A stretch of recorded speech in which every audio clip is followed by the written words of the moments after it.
Satyabama Institute of Science and Technology, Chennai and Sriperumbudur.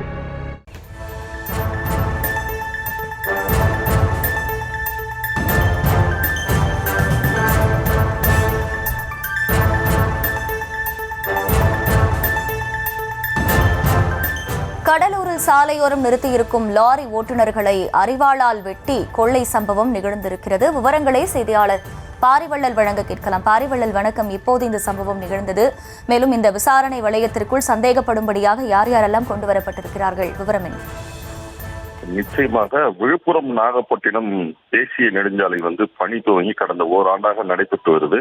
இதுல பாத்தீங்கன்னா லாரிகள் அதிகமா இரவு நேரங்கள்ல இந்த பகுதிகளில் சென்று வருவது வழக்கம். அதன்படி இன்று அதிகாலை பாத்தீங்கன்னா கடலூர் மாவட்டம் புதுச்சத்திரம் அருகே உள்ள பெரியப்பட்டு உள்ளிட்ட பகுதிகள், ஆணையம்பேட்டை உள்ளிட்ட கிராம பகுதிகளில் சாலையோரமா அந்த லாரிகளை நிறுத்திவிட்டு ஓட்டுநர் ஓய்வு எடுப்பது வழக்கம்.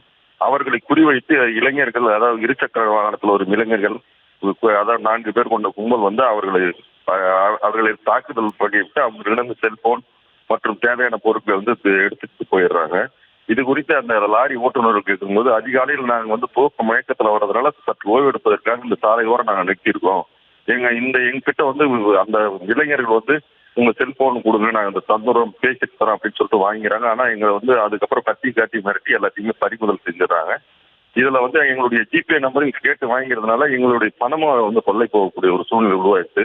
அதனால இந்த பகுதியில் காவல்துறை இரவு நேரங்களிலும் மற்ற பகுதியிலும் ரோந்து வரணும்னு சொல்லிட்டு அவங்க வேண்டுகோளா வச்சிருக்காங்க.